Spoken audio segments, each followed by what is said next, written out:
So as we look at this question here, we have to figure out what is happening. What rule is this? Is this the chain rule, the product rule? What's going on here? And so there's really two things being multiplied. This first function in blue, this section function in yellow, so that means it is the product rule.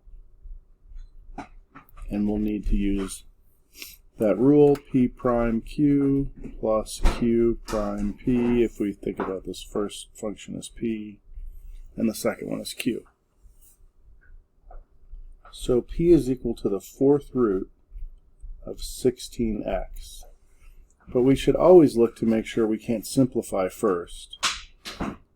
The fourth root of 16 just means what number could be multiplied times itself 4 times to get 16. It turns out that's 2. So we can rewrite this as 2x to the 1/4. Because there's an unwritten 1 in front of all this, or behind all of that. That means P prime will be, bring the power down, 1/4 times 2 times x to whatever 1/4 minus 1 is, and we'll write 1 in the form of 4/4. Well, if I do 1 minus 4, that would be negative 3/4.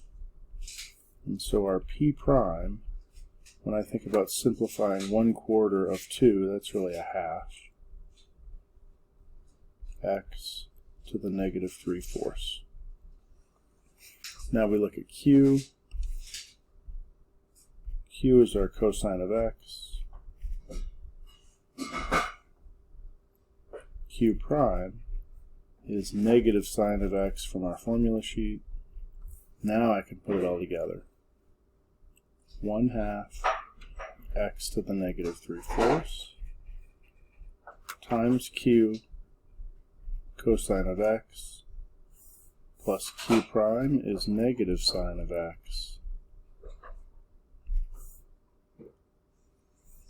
P is that original. Since this is simpler and it means the same thing, I'll just write this, but I could have written the original either way. 2x to the 1/4.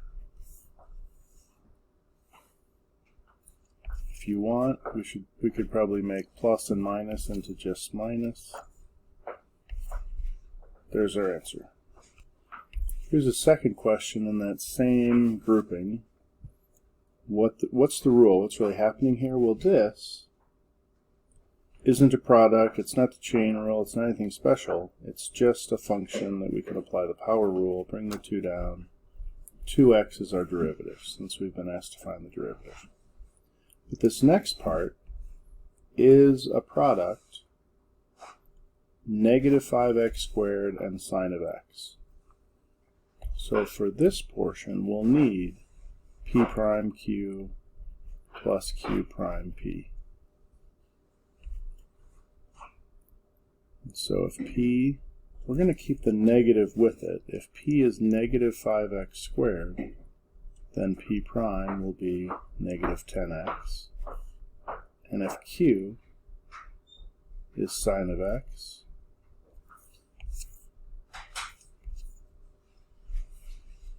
then Q prime from our formula sheet is positive cosine of x.